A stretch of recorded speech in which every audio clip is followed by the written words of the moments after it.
विपरीत अन्योन्य व्यावृत्त रूपे विवेक विवेकित आत्मगत्वात् तहा प्रकाश विवेक विपरीत का मतलब कहते अन्योन्य व्यावृत्त रूप है, एक दूसरे से अत्यंत विलक्षण। साधनकृत विलक्षणता वैपरीत्यता है और भेद है, और कहते हैं साध्य फलकृत भी भेद बहुत है। यद्यपि दोनों ही वैदिक है फिर भी दोनों में भयंकर भेद है, क्योंकि विवेक और अविवेकात्मकत्वात्। क्योंकि जो कर्मठ है वह अर्थी होगा, दक्ष भी होगा, द्विज भी होगा और अपने आप के सब मानेगा, तभी वह मिथ्याभिमान वाला होकर के अविवेकवान कहा जाता है, ताकि कर्माधिकारी हो पाता है। कर्मठो हम, अर्थी हम, दक्षो हम, द्विजो हम, ब्राह्मणो हम इत्यादि का अभिमान के बिना, मिथ्याभिमान के बिना वह कर्म कर नहीं सकता। और ऐसा का विपरीत है विवेक, न वह अपना कर्मठ मानता है, ज्ञान स्वरूप हम, अर्थी भी नहीं है, जो नित्य शुद्ध बुद्ध मुक्त स्वभावत्वात् अर्थित्व ही नहीं रहा।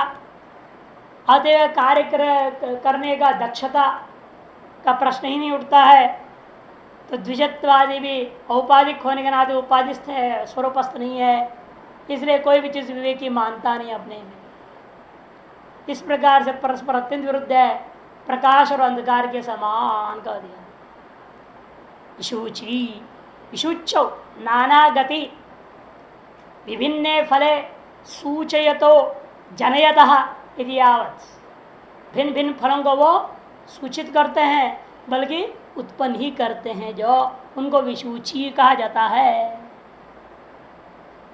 भिन्न फले संसार मोक्ष कहने का मतलब दोनों का फल भिन्न भिन्न है, क्योंकि एक का फल संसार ही है, दूसरे का फल मोक्ष है। एक संसार का साधन है, एक मोक्ष का साधन है। कहते इत्युच्यते, वे कौन है यह पूछने पर कहा गया, या च विद्या प्रियो विषया विद्या च श्रेयो विषया ज्ञाता निर्ज्ञाता अवगता पंडित ही। तादृश ही तुम्हारे जैसे पंडितों के द्वारा ही यह अच्छी तरह से मालूम हो है कि अविद्या जो है प्रियो विषय होती है। प्रिय है विषय जिसका, प्रिय विषया विषयो यस्यासा प्रिय विषया अविद्या, सश्रेयो विषयो यस्यासा श्रेयो विषया विद्या है। इस प्रकार से ज्ञात है, निर्ज्ञात है, संपूर्ण निश्चय रूपेण ज्ञात है। किनको? पंडित ही अवगता, पंडितों के द्वारा निश्चय करके जान लिया हुआ है। तुम्हारे जैसे पंडितों के द्वारा, ढोंगी पंडित के द्वारा नहीं। आगे ढोंगी पंडित का वर्णन आएगा, ये असली पंडित है। तत्र विद्याप्सिनम विद्यार्थिनम नचिकेत संत्वाम अहम मन्ये। ऐसे इन दो परस्पर विरुद्ध विषयों में से, तत्र इस प्रकार के परस्पर अत्यंत विरुद्ध इन दो विषयों में से मैं तुमको विद्यार्थिनम नचिकेता नामक तुमको विद्या के अर्थी करके मैं मानता हूँ। कस्मात, क्यों ऐसे मानते हैं आप? यस्मात, जिसलिए कि अविद्वत बुद्धि प्रलोभन कामा अप्सर प्रप्रतयो बहवोपि त्वाम नालोलोपंत न विच्छेदन कृतवंत श्रेयो मार्गात् आत्तो भोगाभिवांछा संपादनेन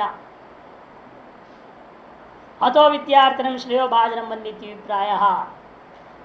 क्योंकि जो है अविद्वत बुद्धि प्रलोभन, अविद्वत बुद्धि मैंने अविद्या का अर्थी, अविद्या को चाहने वाला, अविद्या को चाहने वाला जो व्यक्ति है उसकी बुद्धि को अविद्वत बुद्धि कहते हैं। अविद्या के अर्थी का बुद्धि, उस बुद्धि वाले को क्या करते हैं? ये कामनाएं, ये कामनाएं, ये सारे की भी जरूरत नहीं, इनमें से एक भी कामना उसके सामने रख दिया जाए, वो लोभी है, वो तुरंत चिपट जाएगा उसका पीछे। अरे बड़ा मुश्किल से मिल गया, पकड़ो इसको, तुरंत उसको पीछे भागा और उसको अपना लेगा।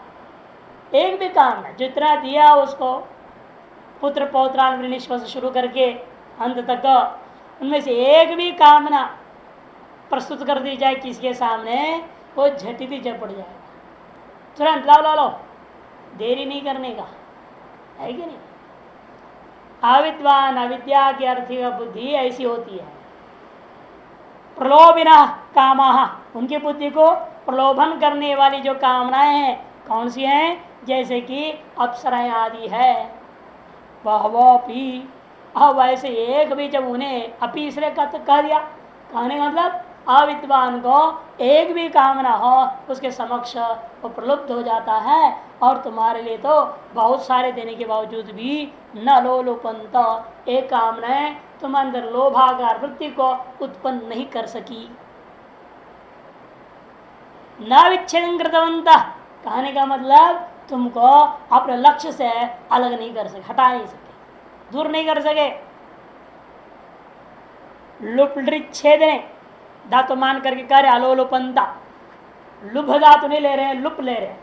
एक वजह लुभ धातु का भी बनता है अलोलुपंता, लुभ लोभ है, और यहाँ लुपलि छेदने, भाष्यकार यहाँ छेदने में ले रहे हैं, इसे कहते हैं न विच्छेदन कृतवंता। लुभ धातु न लेकर के लुपलि ले रहे हैं। यंगन का लुक, यंग लुकी, यंग प्रत्यय करके लुक कर दिया गया। वह गणकार्य अनित्य है, क्योंकि जितने भी यंगंत है उनको अदादिगण में ले लिया गया है ना। चरकरीतंच यंगलुक प्रकरण को पूरे को अदादिगण में ले लिया, और वह इसलिए शब्द आदि लुक हो गया, अलोलोपंत इसलिए बना है। और छांद सत्वात प्राप्त शब्लुक को भी इसने नहीं किया, शपो अलुप आत्ने पदम शब्लुकी व अंतादेश छांदस, अथवा आत्र पद मान लो और शब्लुक कर डालो, तब अंतादेश जो हो रखा है सब कार्य छांदस माननी चाहिए, ऐसा टिप्पणकार स्पष्ट करते हैं इस बात को। नहीं तो विच्छेदन कैसे कर दिया, लोभम न कृतवंत व्याख्या होनी चाहिए, न विच्छेदन कृतवंत क्यों कह रहे हैं भाष्यकार, इसलिए इतनी टिप्पणकार स्पष्ट कर दिया कौन सी धातु है यहाँ पे। एकैकस्य लोलुपैतृत्व किमु बहुनाम इत्यादि, कि एक भी है आदमी को अपने लक्ष्य से विच्छेद कर देता है, और आपको तो बहुत सारा देने पर भी आपको अपने लक्ष्य से विच्छेद नहीं किया। क्या है उनका लक्ष्य, श्रेयो मार्गात, किससे विच्छेद नहीं हुआ, श्रेयो मार्ग से विच्छेद नहीं कर सका। इतनी सारे भोग्य पदार्थ भी श्रेयो मार्ग से विच्छेद नहीं कर सका। आत्मभोगाभिवांछा संपादने न, ये होता है व्यक्ति पर निर्भर होते सारी चीजें। हम लोग भी पढ़ते रहे, एक समय वो भी था, अब तो घड़ी देख करके पहुंच जाते हैं पंगत में, टाइम पर पहुंच जाता हूँ ठीक 10:30 बजे। लेकिन ऐसे भी दिन थे जो विद्यार्थी रहे, पढ़ते रहे, पता नहीं चलता था घंटी बज गई, घंटी बजने पर भी कान तक सुनाई नहीं दिया, लगे हैं वो टीका टिप्पण में लगे रहते थे लगाने। और महाराज जी वहाँ बैठे रहे, अब आया नहीं है, तो फिर भेजते थे, जाओ वो फंसा होगा किसी पंक्ति में, उठा के लाओ उसको। फिर बुला के लाते थे, फिर हमने देखा कि तो ठीक नहीं है, ये जो हो रहा है अच्छा नहीं है, तो महाराज जी हमारे इंतज़ार करें, 5 मिनट देखें, उसका नहीं आने पर भी दूसरों को भेजें। फिर हमने अपने सहपाठी को तैयार कर लिया, देखो आपको जाने से पहले हमको भी लेके चलना, हमको बोल देना भाई हम जा रहे, इतना कह दो पास में से, तो हम समझ लेंगे तो घंटी बजने का टाइम हो गया है, तो हम चल देंगे, उसमें पुस्तक बंद कर दूँगा। फिर ऐसे करना पड़ा। एक थे रमेश चेतन करके, बहुत अच्छे महात्मा थे, वो हमको रोज़ बोलते, जब वो चलेंगे भोजन के लिए तो हमको बुला के तब चले। निर्भर होता है व्यक्ति का लक्ष्य पर। इसे कहते हैं तुमको श्रेय मार्ग से विच्छेद नहीं कर सके, अर्थात श्रेय मार्ग से विच्छेद नहीं कर सके मतलब आत्मा रूपी जो स्वरूप है उसके उपभोग की जो अभिवांछा है, उस अभिवांछा के संपादन के द्वारा तुम्हारा श्रेय मार्ग से विच्छेद नहीं कर सके। आत्मभोग अभिवांछा संपादने न, यह आत्मा से क्या लेना है, तत्त काम्य पदार्थ वस्तु जो अप्सराएं आदि, वे क्या किया, अपने उपभोग की इच्छा तुम्हारे अंदर संपादन करने के द्वारा तुमको अपने श्रेय मार्ग से ये हटाए नहीं, ऐसा अन्वय होगा। दोनों तरफ ले सकते हैं, यहाँ आत्मा से मुख्य उपनिष्ठ क्या है? अप्सरा यदि वस्तु, वे अपने उपभोग, आत्मा माने अपने उपभोग की अभिवांछा, जबरदस्त इच्छा तुम्हारे अंदर संपादन करने के द्वारा तुमको श्रेयो मार्ग से विच्छेद नहीं कर सके, ऐसा। अतः इसी वजह से अहम, मैं जो है, तम विद्यार्थिनम श्रेयो भाजनम मन्ये इत्यभिप्रायः, इसे मैं तुमको विद्या के अर्थी श्रेय मार्ग के भागी ऐसे मैं तुमको मानता हूं। यदि ऐसा आप मुझे मानते हो फिर हमें बताइए, मुझे आप विद्या के अभिप्सी विद्यार्थी श्रेयो भागी मानते हो, अविद्या के अर्थी का स्वरूप फिर क्या होगा? नचिकेता के मन में जिज्ञासा हुई, फिर तो अविद्या के अर्थी का क्या स्वरूप होता है और वह क्या प्रयोग का भागी होगा? फिर अन्य चीज के भागी होता है, किसके भोगी होगा वो? यदि ऐसा नचिकेता का मन में आ गया है तो उसकी जवाब यमराज जी अपने तरफ से दे रहे हैं। देखिए, अविद्या मंतरे वर्तमाना स्वयं धीरा पंडितम मन्यमाना दंद्रम्यमाणः पर्यन्ति मूढ़ा अंधेनैव नीयमाना यथा अंधाः। अविद्यायाम अंतरे वर्तमाना, जो संसार के भागी होते हैं, अविद्या के जो अर्थी होते हैं, वे अविद्या के बीच में घनीभूत अंधकार के बीच पड़े हुए के समान अंतरे वर्तमाना, क्योंकि जो है वे भी अपने आप को क्या मान रहे हैं? स्वयं धीरा। वो धीर नहीं है किंतु अपने आप को वे धीर मान लिए, मैं धीर हूं ऐसे समझ लेते। उल्टा, अधीर होता हुआ धीर समझते, अपंडित होता हुआ पंडित समझते, अमुक्त होता हुआ भी मुक्त समझते। यही उनकी मूढ़ता है। ये तीनों ही बात उनमें दिखेगी। वे अधीर हैं फिर भी धीर समझते हैं, और अपंडित होता हुआ अपने आप को पंडित मानते हैं, और अमुक्त होता हुआ अपने आप को मुक्त समझते हैं। इसलिए उनको मूढ़ कहा जाता है, मोहयुक्त हैं, विवेक रहित हैं। अविद्यायाम, यह सप्तमी कार्त्या जो विशेष महत्वपूर्ण है, अविद्या में अविद्या के विषयों में, अविद्या विषय सप्तमी है, अविद्या का कार्यभूता जो विषय, उन विषयों में ही यह उसके ही बीच में, अर्थात पुत्र पौत्र आदि विषयों से घिरे हुए रहते 24 घंटा, और उन्हीं के चक्कर में जिंदगी पूरा काट देते। पहले पुत्र आदि के चक्कर में रहेंगे, अब पुत्र आदि बड़े हो गए तो पौत्र आदि का चक्कर में रहेंगे, और वो सोचते इनके ऊपर संस्कार हो जाए, इनका शादी हो जाए, फिर कहेंगे इनके परपोता हो जाए, उनको देखा जाएगा, उनको लालन पालन करेंगे, ऐसे करते करते मर जाएंगे। इन्हीं के बीच में हमेशा रहने वाले को अविद्यायाम अंतरे वर्तमाना करना, वेष्ठमाना, वर्तमान का अर्थ भास्कर कर देंगे, इसलिए घिरे हुए, लपेटे हुए हैं। लपेट के, जैसे आप धोती लपेट लेते हो अपने आप को, वैसे अविद्या के विषयों से चारों तरफ से वो लपेटे हुए, घिरे हुए हैं, समझ लो। पुत्र पशुवादियों से, उनकी ही तृष्णादि से वो घिरे हुए हैं। अतएव विवेक रहित हो गए तो अपने आप फिर भी क्या समझते हैं? स्वयं धीरा, अपने आप को धीर समझते हैं। अच्छे अच्छे पंडितों का यह हाल है। इसलिए कहा है गीता में, सदृशं चेष्टते स्वस्या प्रकृति ज्ञानवान अपनी कह दिया, तीसरे अध्याय 33वें श्लोक में, नहीं कश्चित् क्षणोपि चातु तिष्ठत्य कर्मकृत, उसी तीसरे अध्याय 5वां श्लोक में। इस प्रकार से अलग अलग जगह पर भगवान ने साफ कहा है, जो केवल शास्त्रीय शब्दार्थ का जो ज्ञान पकड़ के नाचने वाले होते हैं, उनको तो अविद्या नचा के छोड़ देती है। ये सब अधीर होते हैं। वर्तमाना स्वयं धीरा पंडितम मन्यमाना, पंडितम मन्यमाना, अपने आप को पंडित मानते हैं। क्यों? लाखों लोग पीछे घूम रहे हैं, तो विद्वान क्यों नहीं माने अपने आप को?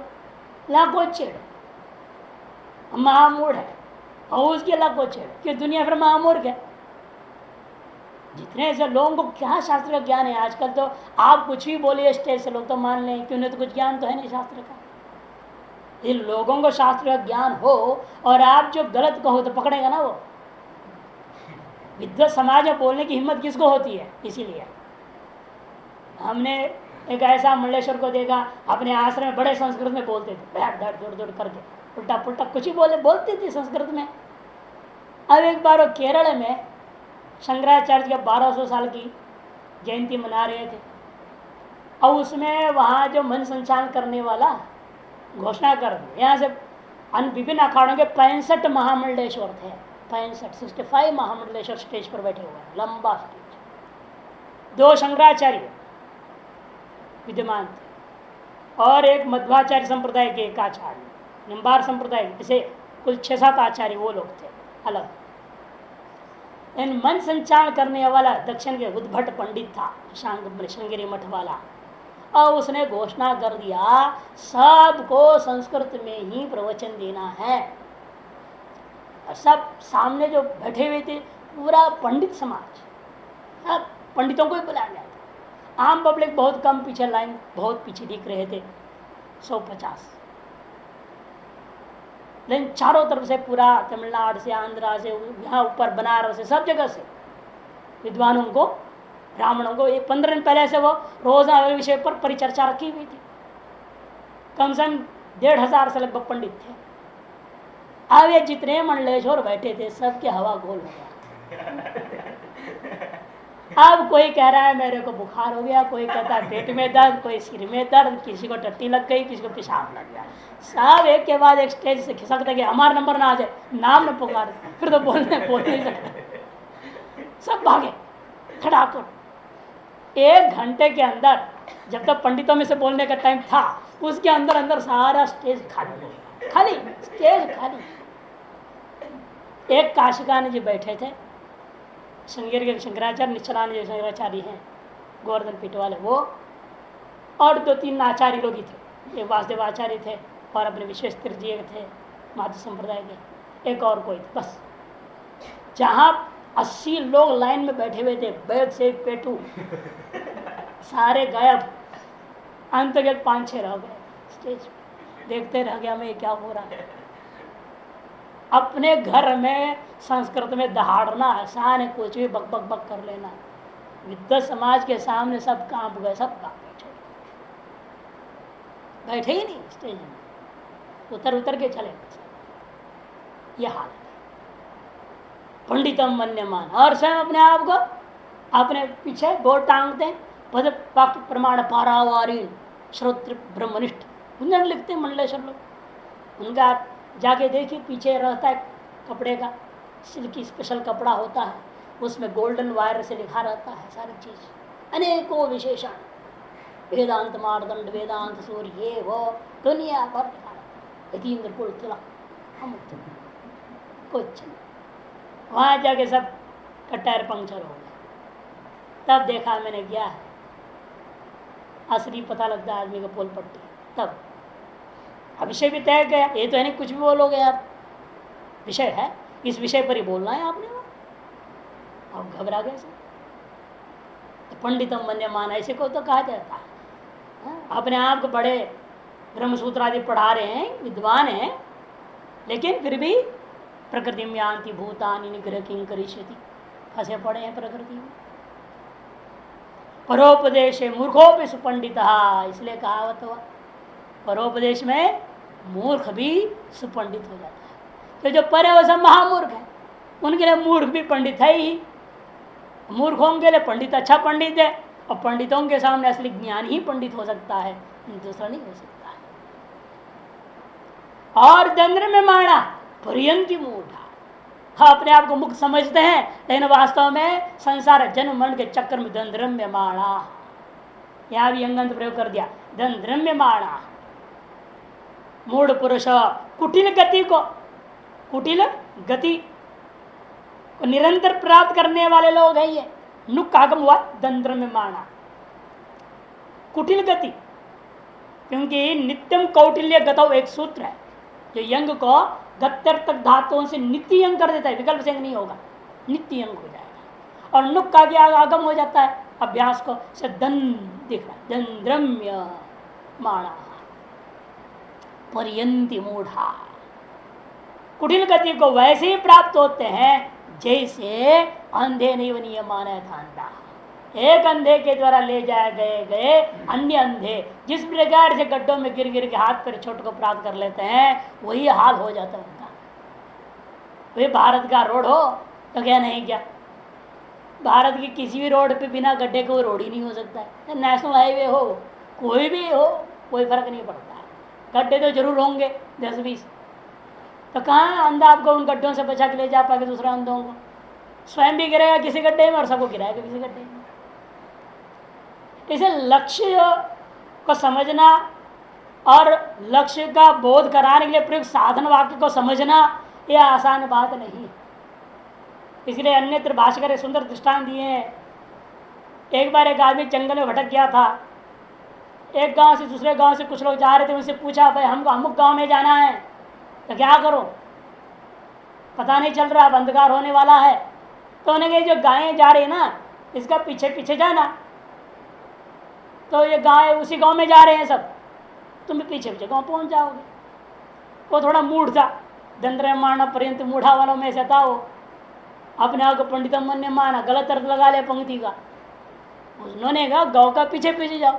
इसे सोचा ऐसा कहना ना हो कि गौ थोड़ा तेज से चला जाए मैं पीछे रह जाऊं फिर वो गाय भी हो जाए रात में दिखेंगे नहीं। इसे उसने उसका पूछ पकड़ लिया। अब गाय का पूछ पकड़ लिया तो गाय को गुस्सा आएगा पूछ पकड़ने से। अब वो भागा। अब ये सोच रहा भाग रहा है हम छोड़ देंगे तो फिर रास्ता नहीं कैसे मिलेगा हमको गाँव का। इसे गांव के जाने के चक्कर में वो पूछ को छोड़ा ही नहीं पकड़ ही रहा जबरदस्ती। अब गाय भागी भागी उल्टा पलटा इधर उधर मार इसके हाथ पैर सब टूट फाट हो गए। अब भेड़ से गिर गए एक जगह होना ही था। अब मूड है ना अब गांव कहाँ पहुंचता बीच रास्ते में पड़ गया। लक्ष्य वाक्य है ये पूरा उपनिषद जो है उस ब्रह्म के लक्ष्य को लक्षित कर कथन करने वाले इनके अर्थ को सही से समझना पड़ता है और गलत समझोगे तो सारा उल्टा पट्टा हो जाए। गांव पहुंचा ही नहीं लक्ष्य मिला ही नहीं उल्टा हाथ पैर टूट गया और भागा ना गाय पेड़ ओड़ में लग गया सब फ्रैक्चर हो गए सब बेहोश में पड़ गए। यही हाल यहाँ पर भी है। अपने आप बड़े ब्रह्मज्ञानी वेदांति समझ के प्रवचन देने लग जाते हैं और संसार रूपी जो गृहस्थी रूपी पेड़ों का बीच में जंगल के बीच फंस जाता है यहीं भी गिर जाता गड्ढों में। इसलिए बड़ा वाक्यों का अर्थ बड़े संभल के सोच समझ के अपने अंदर घटा के अनुभव करने का प्रयास करनी चाहिए। क्योंकि जो है यहाँ पर आगे भी कहेंगे था भाष्यकार कहते ये तू संसार भाजना जो लोग संसार के भागी हैं श्रेयो भाग्य नहीं है संसार भाजना तुम श्रेयो भाजना थे और ये संसार भाजना अविद्या या मंत्रे मन मध्य अविद्या के बीच में अविद्या के कार्यभूत विषयों के बीच में अर्थ निकलेगा अपने आप आगे और स्पष्ट होगा। देखिए घनीभूत इव कैसा है घनीभूत इव तमसी घोर अंधकार के बीच में पड़ा हुआ आदमी जैसे लक्ष्य से भटक जाता है उसी प्रकार से घोर अंधकार के समान अंधकार है। कौन ये पुत्र पश्वादि तृष्णा पाशत ही वेष्ट्यमाना पशु पुत्र पश्वादि रूपा तृष्णा रूपी पाश से वो भी एक दो नहीं सैकड़ों पाशों के द्वारा लपेटा हुआ आदमी है। ऐसा होकर यह घोर अंधकार रूपी संसार का बीच टब बंधा हुआ पड़ा रहता है। इसको भगवान ने कहा है आशा पाश शतैर्बद्धा काम क्रोध परायणा ईहन्ते काम भोगार्थम अन्यायेनार्थ संचयम संचयान 16वां अध्याय 12वां श्लोक आत्मसंभाविता स्तब्धा एवं 17वां श्लोक 16वां अध्याय आसुरवित्त से युक्त हो जाते इसका तात्पर्य यही है। अविद्या माने मूल अज्ञान कर्म च अविद्या से क्या लेना मूल अज्ञान और कर्म इनके मध्य में तृष्णा है अंत जिसका अवसान अपर पर्याय काम अर्थात कामनाएं तदुद्रम उसी के बीच में उसी के द्वारा वेष्टित लपेटा हुआ होकर उसी में विद्यमान रहते हैं, ये इसका अर्थ है। यदि तो प्रकरण अनुरोधात कर्म ही विद्या, यदि प्रकरण अनुरोध से कर्म को ही विद्या लोगे, विषयों को नहीं लोगे, पुत्र पौत्र आदि को, तो तब कर्म तो वासना, कर्म से हमें उसकी वासनाओं से लपेटा हुआ ऐसा अर्थ करना पड़ेगा। तदस्य कर्म इत्यं क्रमात्, कर्म से वासना, वासना से कर्म फिर वासना, फिर कर्म फिर वासना, ऐसे चक्र में वो लपेटा हुआ है। तृष्णा पर पर्याय वासनाया कर्मांतरत्व उन्नयम अनन्य आसुरी संपद उपलक्षित है। कहने का मतलब है यह लोग आसुरी संपद से युक्त हुआ करते हैं। स्वयं वयम धीरा प्रज्ञावंत पंडिता शास्त्र कुशलाश्च इति, अपने आप को क्या मानते हैं स्वयं वे लोग? कहते हैं कि भाई धीरा प्रज्ञावंत, लौकिक अभिज्ञा है, लौकिकों की दृष्टि से अभिज्ञ है, वास्तव में आत्मज्ञानी ब्रह्मज्ञानी की दृष्टि से अभिज्ञ नहीं है, लौकिकों की दृष्टि से ही अभिज्ञ है और अपने आप को इसलिए प्रज्ञावान मानते हैं। दूसरे मूढ़ों की दृष्टि से वह महामूढ़ अपने आप को मान लेता है मैं प्रज्ञावान हूं। ये संसार का नियम, सबका यही हाल है। प्रज्ञावंत पंडिता, पंडित विभक्ति वचन व्यक्ति छांदसा पंडितम मन्यमाना, या पंडिता जो इन्होंने कैसे प्रयोग कर दिया, कहते व्यक्ति वचन सब कुछ बदल करके जो प्रयोग हो छांदस प्रयोग है। पंडितम नपुंसकलिंग हो गया ना, पंडितम नपुंसकलिंग प्रयोग है मंत्र में, मन्यमाना अलग है। पंडितम नपुंसकलिंग ऐसे हो गए, धीरा का विशेषण पंडिता होनी चाहिए। कहते एक वचन और नपुंसकलिंग दोनों छांदस होना चाहिए, पुल्लिंग और बहुवचन, ये समझ। यद्वा पंडितम आत्मान मन्यते, पंडितम मन्या ऐसे बना लो, एक पद बना लो, अथवा पंडितम आत्मान मन्यते, पंडितम आत्मान मन्यते ऐसा आप बना करके आत्मा ने खष्ट सूत्र से मान इव मान येषा ऐसी उत्पत्ति करके मनसीकृत्य व्याचष्टे पंडिता, ऐसे भाष्यकार पंडिता कैसे बोल दिए प्रथम बहुवचन, इसे उसको भी समंजस करना है। भाष्य के विरुद्ध भी नहीं बोल सकते ना, इसलिए भाष्यकार पंडिता क्यों कह दिए, यह मान करके यहाँ पर पहले पंडितम मानी शब्द है, पंडितम मानी शब्द होता है, पंडितम मानी इव मानी इति पंडिता, ऐसे पंडितम आत्मान मन्यते पंडितम मानी शब्द बनता है, पंडितम मन्या आत्माने खच्छ सूत्र से प्रत्यादि होकर के फिर कहेंगे तेषाम मान इव मानो ऐसा, उनके समान ही है मान है जिनका मान, उन लोगों को कहते हैं पंडिता, ऐसा विग्रह वाक्य करना पड़ेगा। तब भाष्यकार ने जो पंडिता कहा वो बनेगा पंडितम मन्यमाना, क्योंकि पहले आप बनाएंगे पंडितम मन्य, पंडितम मन्य कैसे बनेगा वो, पंडितम आत्मानम मन्यते, ये विग्रह वाक्य कर दिया तो शब्द बनेगा पंडितम मन्या, मन्या प्रथमा का बहुवचन हो जाता, मन्या मन्यौ मन्या। फिर क्या करना, इनके जैसे येषाम मान इव मानो येषाम, यहाँ पर तेषाम मान एवं मानो येषाम ते, तब क्या होगा, पंडितम मन्य तो है ही है पहले से ही, ये मान शब्द बीच समास के वजह आ जाएगा, पंडित मन्य था ही पूर्व पद और उत्तर पद क्या हो गया, मान शब्द जुट गया, मान एवं मानो ये शांति करके तो मान आ गया, उसका बहुवचन पंडितम मन्य माना, ऐसा एक पद मान लेंगे वेद में उपनिषद का मंत्र में, ये समास करो इस तरह का, ऐसा मान इव मानो ऐसा ते, तब ये मान शब्द यहाँ जुड़ गया, पंडितम मन्य शब्द पहले बनाया फिर मान शब्द जुड़ गया। जब छांस मानने की जरूरत ही नहीं, वो अलग पद ही नहीं रह गया ना, तब उस दिशा में वो अलग पद नहीं है। दो पक्ष ले रहे ना, एक तो पंडितम अलग पद मान लिया, नपुंसकलिंग प्रथमा एक वचन मान के, और मन्यमाना अलग पद है, दो पद है मंत्र में अलग अलग एक पक्ष। उस पक्ष में क्या है, हमें क्या मानना पड़ेगा, पंडितम शब्द नपुंसकलिंग और एक वचन छांदस प्रयोग, एक पक्ष। दूसरे पक्ष में वे संपूर्ण चीज एक ही पद मान लो, फिर भाष्य से कैसे संगति घटेगी, तो इस तरह से घटाना पड़ेगा लंबी व्याख्या करके, तब भाष्य से संगति बैठेगा।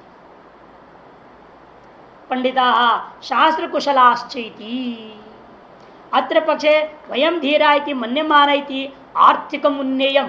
देखो इसलिए क्या करना पड़ेगा इस पक्ष में, दूसरे पक्ष में वयम धीरा इति मन्यमाना, उसके साथ भी जोड़ लेना पड़ेगा। तो निर्भर होता है आप किस तरह की व्युत्पत्ति करेंगे, दोनों प्रकार के ले सकते हैं व्यवस्था। वयम स्वयं धीरा इति मन्यमाना, वयम स्वयं पंडिता इति मन्यमाना, जब पृथक पद पक्ष है, अथवा वयम स्वयं धीरा और पंडितम मान्यमाना एक अलग पद, पूरे एक पद मान, नहीं तो मन्यमाना को दोनों जगह जोड़ सकते हैं, स्वयं धीरा मन्यमाना, स्वयं पंडिता इति मन्यमाना, ऐसे दोनों के साथ मन्यमाना को जोड़ लेंगे यदि पृथक पद पक्ष में। अच्छा, दोनों पक्ष के अनुसार आप घटा सकते हैं, इसलिए भाष्यकार जानबूझकर स्वयं अपने भाष्य में इसको जोड़ के बताया नहीं, अलग अलग दे दिया। देखो पंडिता कर क्या कर दिए, शास्त्र कुशलाश्च इति मन्यमाना, भाष्य से लगता है बिल्कुल पृथक पद मान रहे, इसे इच्छा भी बोल दिया, धीरा प्रज्ञावंता और पंडितागर शास्त्र कुशला च इति मन्यमाना, भाष्यकार ने बीच में क्या कर दिए, इति प्रयोग कर दिया, इसे ज्ञापन हो रहा है धीरा इति मन्यमाना पंडिता इति मन्यमाना। भाष्यकार का मुख्य पक्ष पृथक पद पक्ष ही है, एक पद पक्ष नहीं है, ऐसे भाष्य से प्रतीत होता है, क्योंकि बीच उन्होंने च और इति का प्रयोग कर दिया, इति मन्यमाना ये ते, ऐसा नहीं हो जाएगा। ऐसे मानते हैं जो अपने आप को वे लोग ऐसे हैं, दंद्रम्यमाणा, दंद्रम्यमाणा अत्यर्थम कुटिलाम अनेक रूपाम गतिम गच्छन्तो जरामरण रोगादि दुख ही परियंती परिगच्छन्ति मूढ़ा। अत्यर्थम कुटिलाम, कुटिलाम गतिम गच्छन्ता, कुटिल गति कैसे है वो, जरा मरण रोगादि दुख ही कुटिलाम गतिम गच्छन्ता। अनेक रूपाम कुटिलाम की एक तरह से स्पष्टीकरण करने तृतीयांत दिया है, जरा मरण रोगादि दुख ही कुटिलाम अनेक रूपाम गतिम गच्छन्ता, अत्यर्थम गच्छन्ता परियंती परिगच्छन्ति मूढ़ा। दंद्रम्यमाण पर स्पष्ट हो सारा दिया सूत्रों को, नित्यम कौटिल्य गतौ ये लेना पड़ेगा। सामान्यतः उद्देश्य कोट्य उपदिष्टम संसार विशेषतः विधेय कोटो भी आह दंद्रम्यमाण इति द्रम हम्म मी मृ गतौ ये धातु हैं, चारों के इकट्ठा लिया है वहां, द्रम हम्म मी मृ दिया है टिप्पणकार गतौ। इनमें से जो पहला है द्रम धातु, द्रम धातु का रूप है, नित्यम कौटिल्य गतौ से यंगुआ नुगतो नासिकांश से नुकागम होकर के रूप बनता है अत्यर्थम कुटिलाम गतिमिति दंद्रम्यमाण शब्द बन गया। दंद्रम्य पहले बनेगा, फिर शानच होकर के मुक्कागम होकर के दंद्रम्यमाण, निरंतर लगातार क्षत्रिय शानच कंटिन्यूस प्रेजेंट कंटिन्यूस के लिए होता है, वो शानच प्रत्यांत प्रयोग कर दिया दंद्रम्य यंगंत के साथ, यंगंत से शानच हो गया, दंद्रम्यमान बन गया। नियमात यंगर्त वृषत्व व माभूत क्रियम कौटिल्य तो केन वार्यत इति भाव। यहाँ इसीलिए नियमित रूपेण और बारंबार ये अर्थों को छोड़ना है, इन अर्थों में नहीं है, यहाँ पर क्रिया की अभ्यावृत्ति के लिए नहीं है, किंतु किस लिए है ये, वह बताने के लिए कुटिलता, क्रिया में कुटिलता को बताने के लिए है, क्रिया की निरंतरता या क्रिया के बारंबार होना इस अर्थों में नहीं लेना कि यंग होता है इसी अर्थ में पौना पुण्य और भ्रषार्थ यंग होता है, लेकिन सूत्र ने क्या कर दिया, नित्यम कौटिल्य गतौ कर दिया। गत्यर्थ धातुओं से कुटिल अर्थ में ही नित्य ही अंग होता है। अतएव यहाँ पौन पुण्य अर्थ भी नहीं घटेगा और बारंबार अर्थ भी नहीं घटेगा और निरंतर अर्थ भी नहीं घटेगा, अतिशय अर्थ में भी होता है वो भी अर्थ नहीं देना, किंतु यह अतिशय कुटिलम ये अर्थ देना। अत्यर्थम कुटिलम भाषा से संकेत कर दिया, अत्यर्थम कुटिलम अतिशयेन तत्त विषय में कुटिलता है। कुटिल क्या है हो सकता है, गति गच्छन्तः फल प्राप्ति, स्व स्व कर्म फल की अनेक प्रकार के फल प्राप्तियों करता है, ये इसका कुटिल गति का तात्पर्य क्या है, अनेक प्रकार के जो है फल, कर्म फल क्या है वो कर्म फल अनेक प्रकार का, जरा मरण रोगादि दुख ही स्पष्ट कर दिया। गते कौटिल्यं किम प्रयुक्तम अतः, भाषा टिप्पणकार स्पष्ट कहते हैं गति मैंने दशाम गच्छन्त प्राप्तवन्तः, क्या होगा वो गति में कुटिलता, फल में जो कुटिलपना क्या है, अनेक रूपता क्या है, जरा मरण दुख काल, यही अनेक रूपता है।